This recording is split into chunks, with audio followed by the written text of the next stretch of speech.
So there's a story about Albert Pike. You know, everyone knows who Albert Pike is, and he supposedly wrote this letter to Giuseppe Mazzini, this Italian revolutionary guy. This letter is said to have predicted 3 world wars, which would lead to a new world order. However, no one's ever found the original copy of that letter.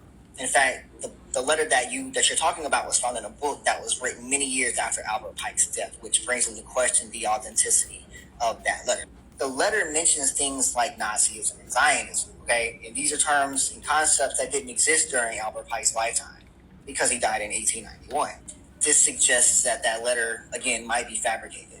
Historians and scholars, especially those who study Freemasonry and like 19th century history, haven't found any evidence that such a letter ever existed.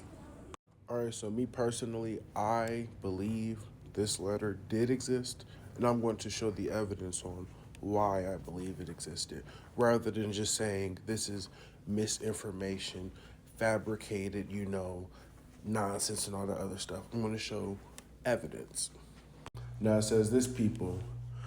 Albert Pike letter that he wrote to Mazzini dated August 15th, 1871, in which he outlined plans for 3 world wars that were seen as necessary to bring about, as you can see. For a short time, this letter was on display in the British Museum Library in London, and it was copied by William Guy Carr, former intelligence officer in the Royal Canadian Navy.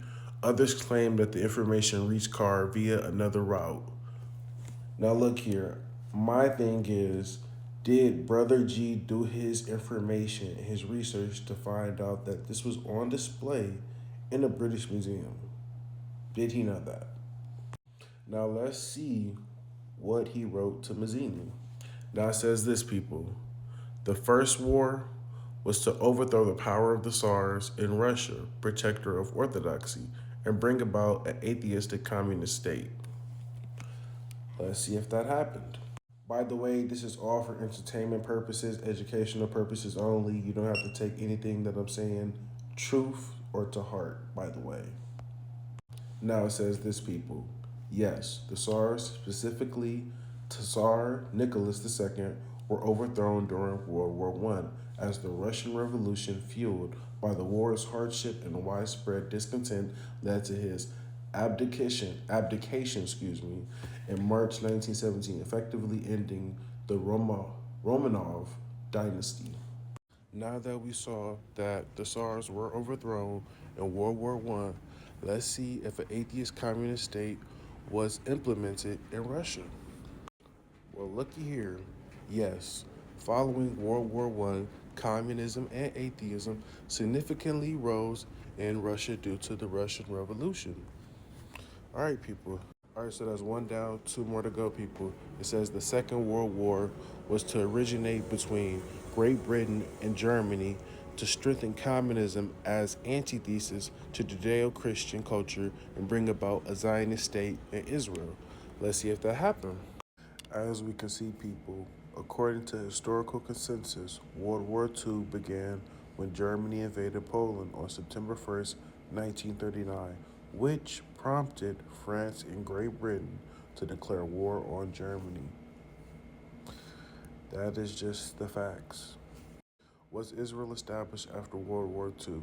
In the aftermath of that event, most survivors felt there was no future for Jews in Europe. They desired a homeland where Jews would no longer be a vulnerable minority. Those hopes were realized on May 14th, 1948, when the modern state of Israel was established. That's 2 down, 1 more to go. Now it says this. World War III, a Middle Eastern war involving Judaism and Islam and spreading internationally. Now, I don't need to show any evidence for this because this is self explanatory.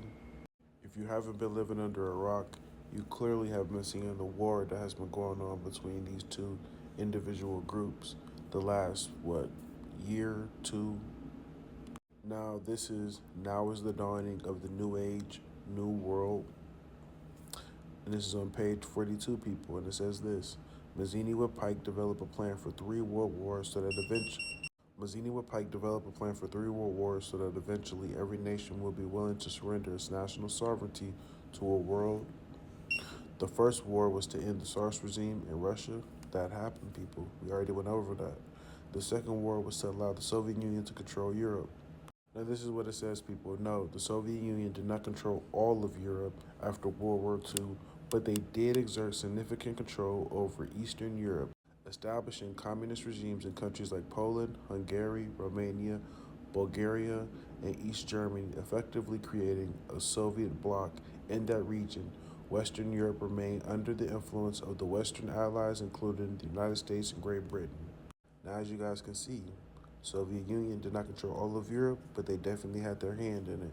Now it says the third war was to be in the Middle East between Muslims and Jews, and guess what it will result to?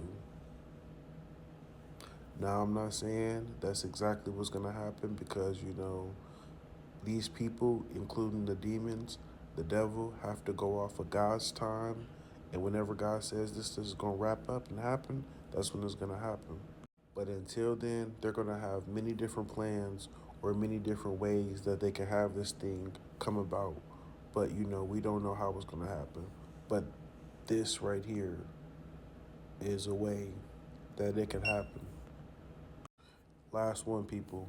Albert Pike planned 3 world wars in a letter to Mazzini dated August 15th, 1871, and until recently on display in the British Museum. We shall unleash the nihilists and the atheists, and we shall provoke a formidable social cataclysm which in its horror will show clearly to the nations the effect of absolute atheism, origin of savagery, and the most bloody turmoil. Then everywhere the citizens obliged to defend themselves against the minority of revolutionaries will exterminate those destroyers of civilization, and the multitude, disillusioned with Christianity, will receive the pure light through the universal manifestation of the pure doctrine of who?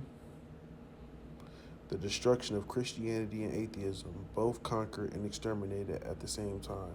So the goal is to eliminate Christianity and atheism. I'm really hoping you consider everything that is being said to you, Brother G. And I hope that you can follow my YouTube page so you can see further stuff that I talk about because there's certain stuff that I show and talk about that I can't do on here that I can further go into on my YouTube. So hopefully you can look at my YouTube and see what I talk about and maybe that information will intrigue you to want to look at stuff outside the box of your ordinary thinking, stuff that you deal with.